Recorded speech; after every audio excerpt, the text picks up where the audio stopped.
Bringing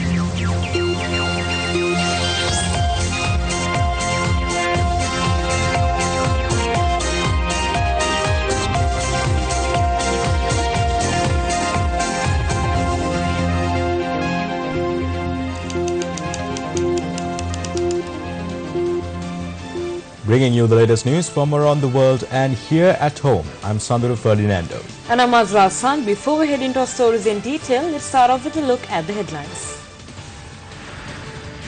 Locomotive drivers and 3 others interdicted over train collision in Panalia. Speaker says decision on the post of opposition leader will be announced next week.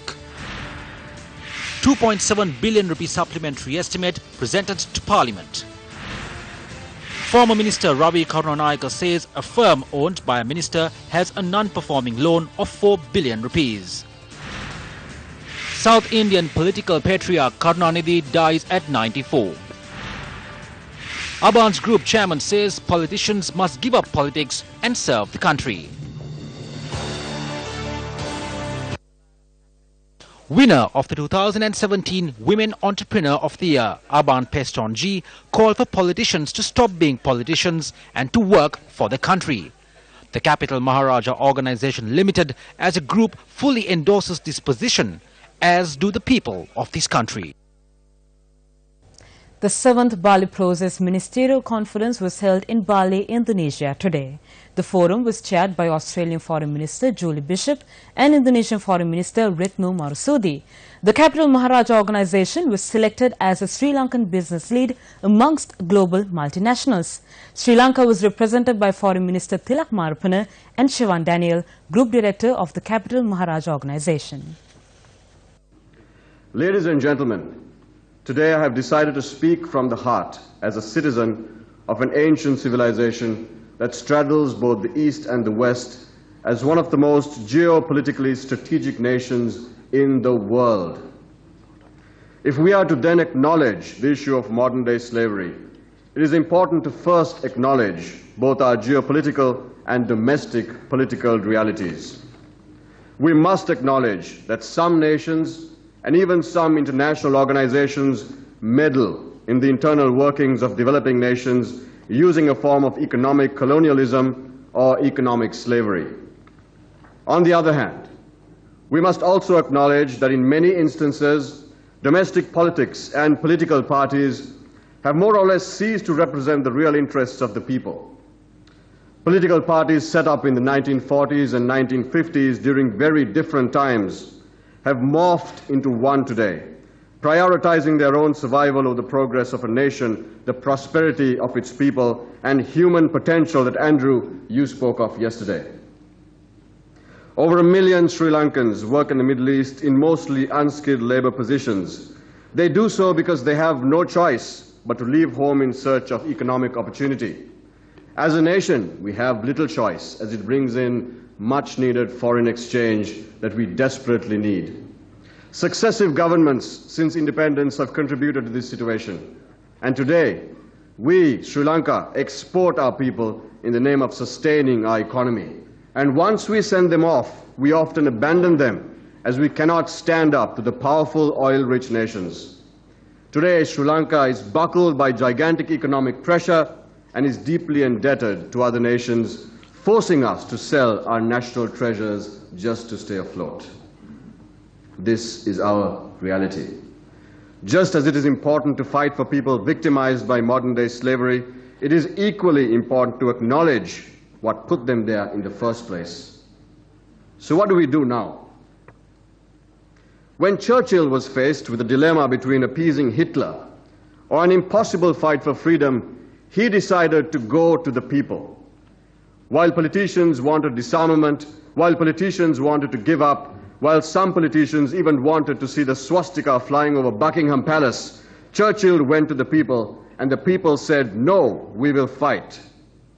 Churchill, to his eternal credit, listened to his people, and the rest is history. Andrew, you just said that there is nothing more important to a nation than its people. Today, as many of you represent your respective nations, remember to give ear to the people. Listen to them. That's where truth lies. That's where democracy lives. That's where the fight is ultimately won. Corruption, lies and deceit can never take the place of honesty, integrity and leadership. If we lose the people, if we let them down, if we play politics with their lives, if we are so arrogant as to believe that everything will remain unchanged, we are being both naive and delusional. There's a plaque that's displayed in my chairman's headquarters with a quote carved onto it. And the truth of those words have perhaps never been more relevant, especially to those given the privilege of leading my nation. The quote reads thus: either lead, follow, or get out of the way. Thank you. The global fight against modern-day slavery is the main thrust of the Bali process, and it brings together heads of governments and senior ministers from 45 nations and 3 UN organizations. Services of the driver, assistant guards and assistant guard of the train which collided onto the rear end of another train in Panli have been temporarily suspended until the 3-member committee appointed to look into the incident submits its report. 32 people were injured in the collision which took place last evening.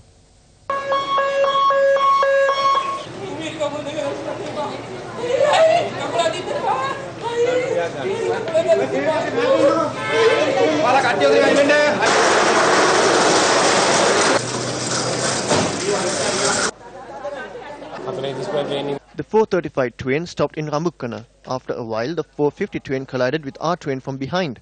The Department of Railways should look into these matters. The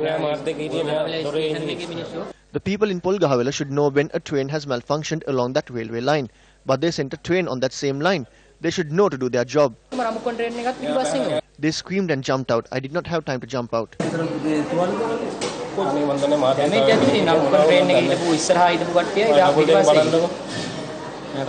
Both my legs are broken. The office train plying from Colombo to Kandy had stopped close to the Panalia railway station in between Polgahawela and Ramukkana due to a technical fault. The train had been stopped around a kilometre away from the Panalia railway station. The accident occurred when the power set plying from Colombo Fort to Ramukkana collided onto the rear end of the stationary train.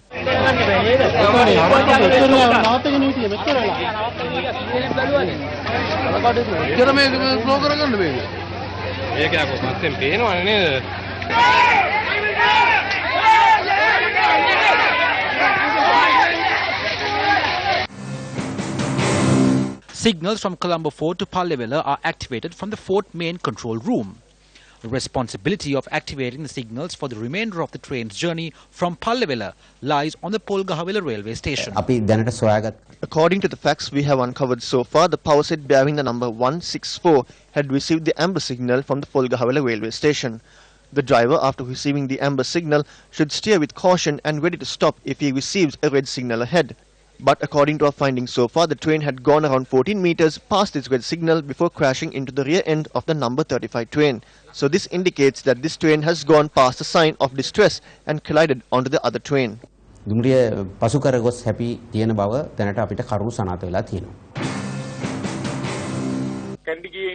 The 335 intercity train to Kandy had malfunctioned. Another engine and a brake gram travelling from behind had pushed this train forward. That is why the signals did not work. So the signals did not work because the repair engine was on the move. Yes, another train had travelled before both of these trains. Behind that train, another Polgahawela Ramukkana train travelled. The Polgahawela Ramukkana train had pushed the other train up to Ramukkana. This is when the signal stopped working. There is no way of giving a signal until this train gets past the other. We cannot say there was a fault in the signals. We cannot say anything from here for certain until an investigation is conducted. What is in operation here is a system like the Veyangoda Maradana system. When a train goes past the colour light system in the middle, the next train can come. Once they get the signal, the train can travel to Polgahawela to see what has happened. The train is sent when it receives either the amber or green light. The more we get the signal from our side, the more trains we send. Meanwhile, a 3-member committee has been appointed and has launched an investigation into the incident on the orders of the Minister of Transport and Civil Aviation. Issuing a communique, the Ministry of Transport and Civil Aviation said the Minister has issued instructions to take disciplinary action against anyone found guilty in the incident, irrespective of positions. In the release, the minister has said that it is saddening to see the trust placed on the railway service by the public being damaged due to the actions of negligent employees. Under both civil and criminal law, the commuters and the public affected have a right to seek punitive measures in a criminal court or remedies in a civil court. Also, you must remember that if the commuters go by way of civil action, there may be an occasion that they have to make the state, the relevant department, in this case the railway department also, a party, because if the action was caused whilst in the course of their employment, then they were under the scope of their employment. Notice will have to be given in terms of the civil procedure on such public officer in terms of the rules, and also the state may also be liable at some times. And this is in addition to the disciplinary action. Now lots of people are talking about how the particular driver or engineer or someone will be called upon and they will be disciplinarily dealt with in their department. Repair work on the upcountry railway line, which was damaged in the collision, had been completed by this evening. Until repairs were completed, only one track was in operation.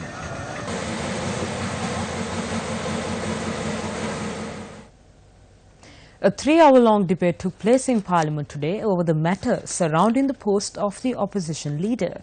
Following this debate, the Speaker had called for a party leaders meeting and said his stance would be announced in the near future. We represent the leadership of Mahinda Rajapaksa. Millions in this country have voted for us.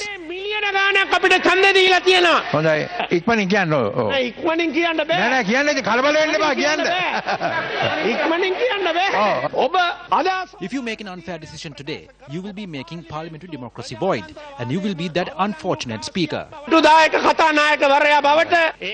joint opposition is not a political party, it is just a group.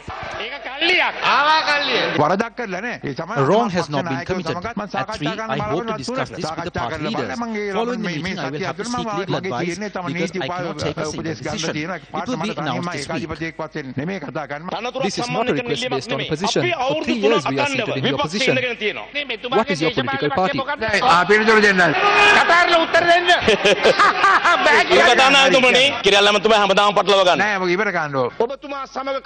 There was a time where we spoke of democracy in a very high manner, wearing yellow bands.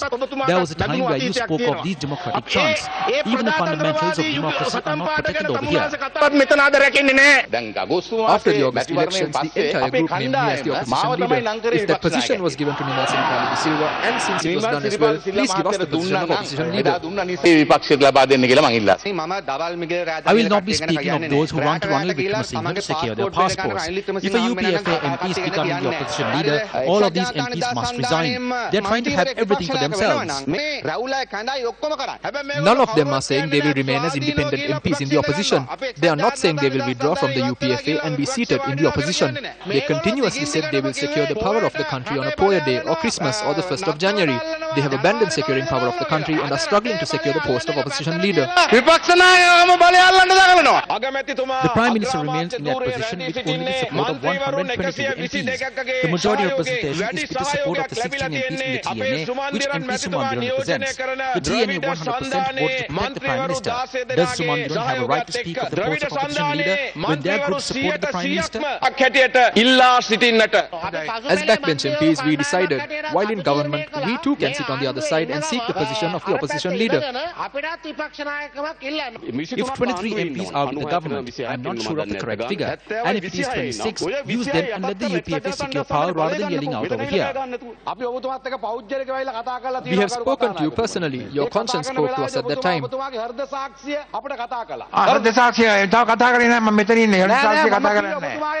We came to your chamber. You said there appears to be an issue in this matter.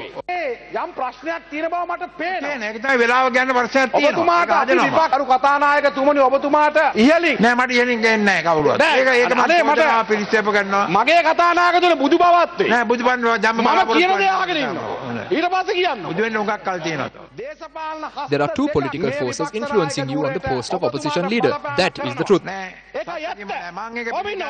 group that is not a political party is attempting to secure the post of opposition leader.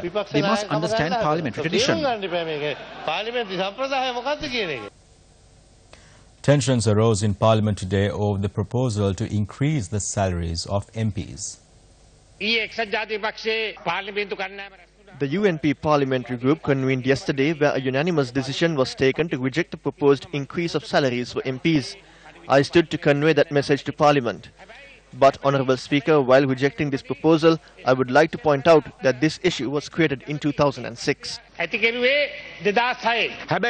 a cabinet paper had been presented to grant an additional allowance of 200,000 rupees for monitoring MPs and additional allowances of 200,000 rupees to 300,000 rupees for MPs in the government.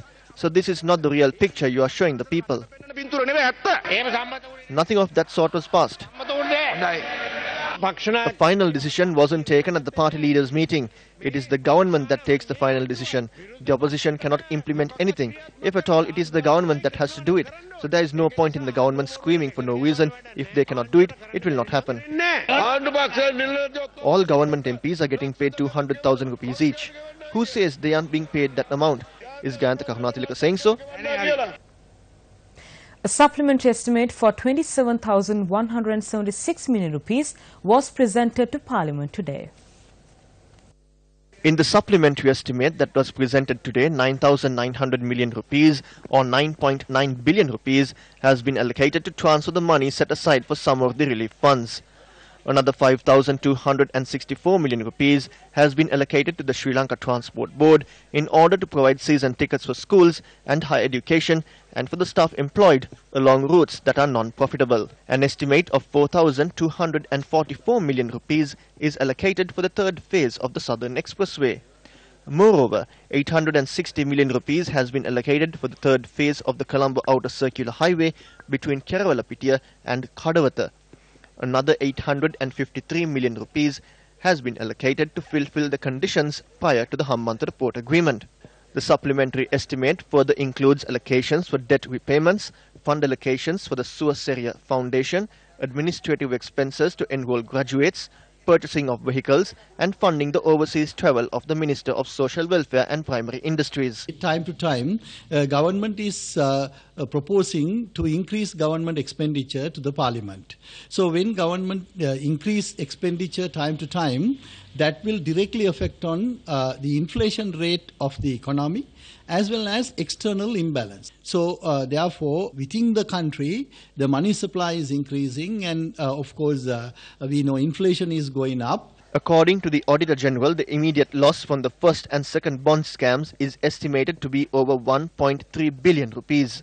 As the bond matures in 30 years, it is still not possible to ascertain the total loss. The Employees Provident Fund incurred a loss of over 8 billion rupees from the bond scam. Perpetual Treasuries Limited made phenomenal profits to the tune of over 11 billion rupees in these bond scams. If the law was enforced to punish the wrongdoers and if the monies were recovered in a proper manner, would there be any need to use public funds via a supplementary estimate? If there was proper management in the 10 billion rupees given to a company of a director of People's Bank, would there be any need to time and time again use public funds via a supplementary estimate? If proper action was taken to prevent the looting of public funds from the expressways, in the provision of tab computers, in the importation of dairy heifers, the importation of luxury vehicles for MPs and ministers, as well as the corruption at loss-making SOEs like Sri Lankan Airlines, would there be any requirement to use public funds as supplementary estimates? Former Finance Minister Ravi Karnanayaka spoke about the 10 billion rupee loan that was granted by the People's Bank to a company where Jehan Amaratunga, who is a director of the bank, serves as the executive deputy chairman. මහජන බැංකුවේ කෝටි 1000ක් විතර එක අධ්‍යක්ෂකවරයෙක්ගේ company වලට A known minister has been involved in granting a 10 billion rupee loan from the People's Bank to a director. We have to ask the central bank. When Lasantha Gunawardena granted 8 loans of 100,000 rupees each, he was removed. If that can be done, then what about his director? He is acting in this manner. Does the central bank have a backbone? As I have mentioned, the economy of the country is being crippled by them working according to their own whims and fancies. Are the ministers involved in poking their fingers into this? If you go anywhere in this country and ask for a loan of 100,000, they will ask for collateral of 1 million or 2 million. What have these people been asked? Was a loan of this magnitude granted because these people are known? We have to inspect this thoroughly at this instance and see what the central bank is going to do. I have got to know that a loan given to a company that belongs to a minister worth 4 billion has now been transferred as a non-performing loan. We have to look into these things. These people are poking their fingers into other people's matters. They create issues where there are none. Whenever there is a problem, they sweep it under the carpet.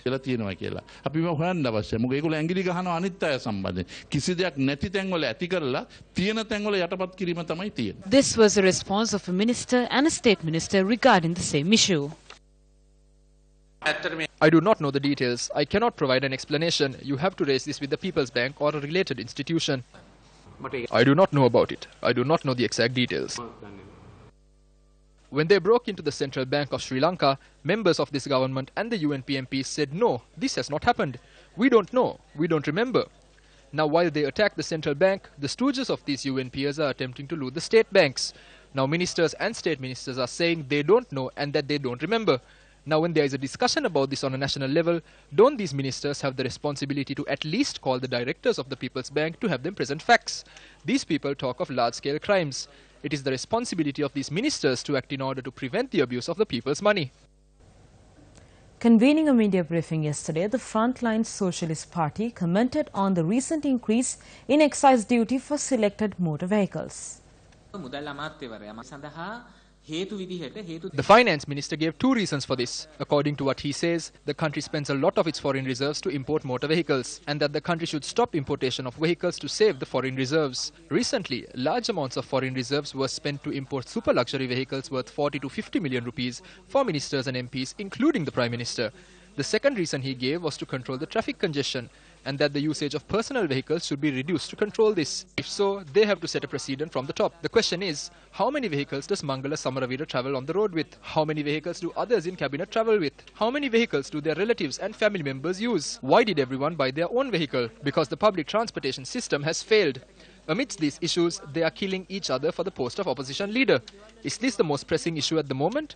Are these the issues the people are facing? No matter who is made opposition leader, these issues will never be resolved. Is it just confidence of the opposition leader that has been lost? What about the Prime Minister? The joint opposition is screaming, calling for the removal of the opposition leader. So do they trust the Prime Minister now? Deputy Minister Buddhika Pathiran expressed these views at an event held in Nakurasa yesterday.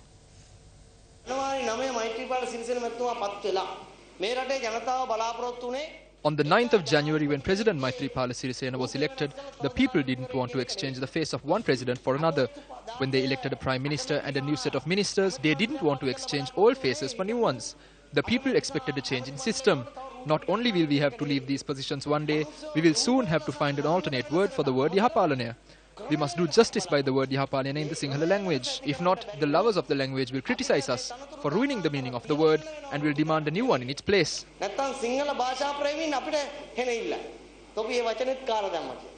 From humble beginnings and in an era where the ladies stayed at home, Aban Pestonji, the chairperson and founder of the Aban's group, turned into an entrepreneur driven by a real need to reduce the manual chores of the woman at home.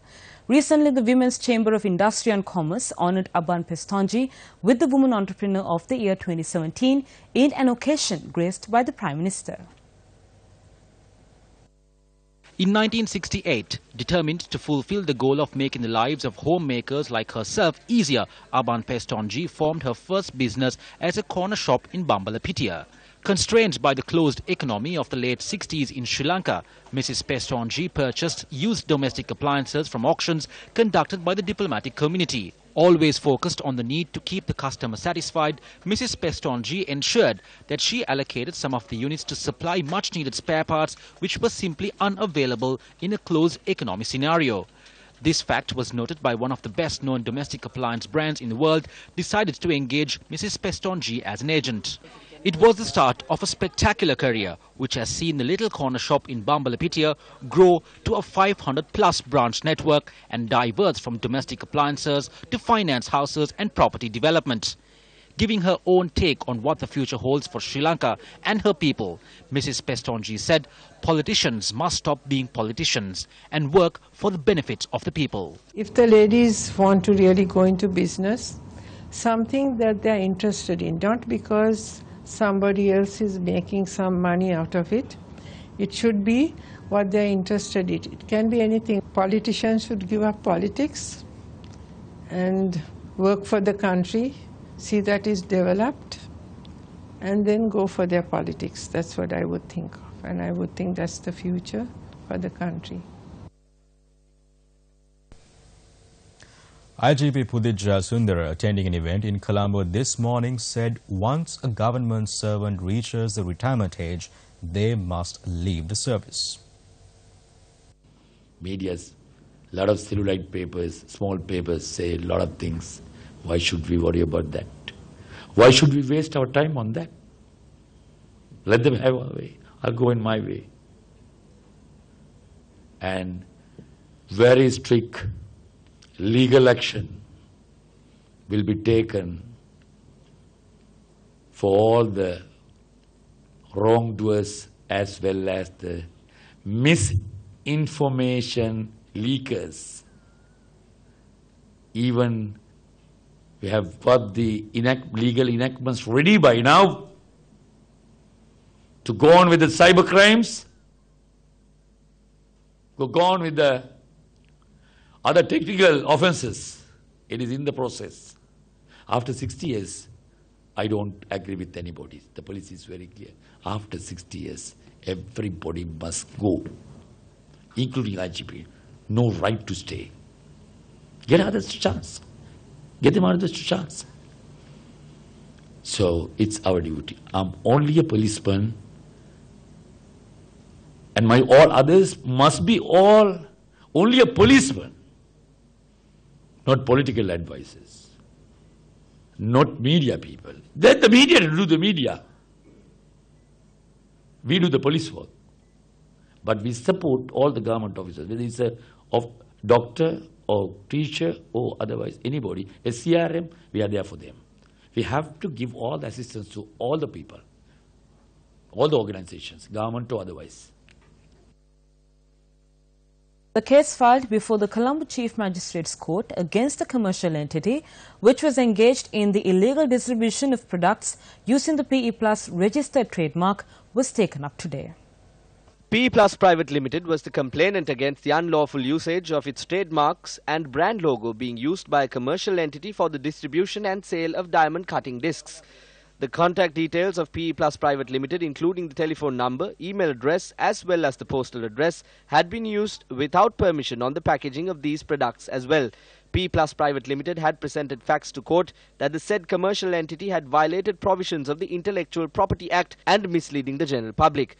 It was further submitted that this resulted in an unfair competition in terms of the Intellectual Property Act of Sri Lanka and that it violated the legal rights of PE Plus trademark and brand name. Since the defendant, through their lawyers, pleaded guilty in court today, Chief Magistrate Ranga Disanayaka imposed a very high fine on them. Thereby, the defendants will have to pay a fine of 300,000 rupees in terms of the Intellectual Property Act with regard to offences of this nature. Based on the request of the complainant PE Plus, the court ordered that the fake products be destroyed.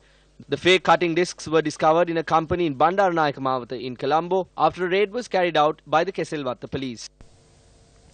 Views were expressed at several platforms today on the delay in the implementation of law against serious acts of fraud and corruption. We have completed investigations into 120 key crimes and handed them over to the Attorney General's Department for further investigative measures. What is the responsibility of the Attorney General's Department? To examine and study each document, and if the facts in these documents indicate a pending case, indictments should be filed against that person. We see a delay in this process. There have been just 19 indictments that have been filed, out of which it is just 2 that have been completed. Moreover, the senior state counsels and high court judges at the Attorney General's Department weren't receiving a salary which suits their dedication, honour and security. We took measures to place them on a pedestal and increase their salaries. So many of the obstacles that were in the way of justice being met have been removed.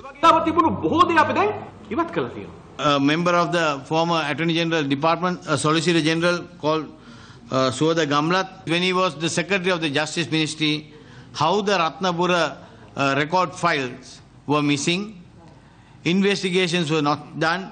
Up to today, the bribery nor the AG's department has not taken any action in this. Suwada Gamlat threatens the Inspector General of Police, asking him to send an officer to his office, he will teach him how to remove Shavinder Fernando and Suhada Gamla, that his name, out of the B report. After that, he writes to the IGP, I told you to send, you are not sent. But now he writes threatening the IGP, if you do not take Shavinder Fernando, my name, out of the B report, consequences will follow. This has to be investigated. So we call upon the bribery commissioner also that you must investigate into the Ratnapura record room, how the file went missing, and also investigate the abuse of power of Suhada Gamlat threatening the IGP. Every passing day, the role of the Attorney General is diminishing in this country.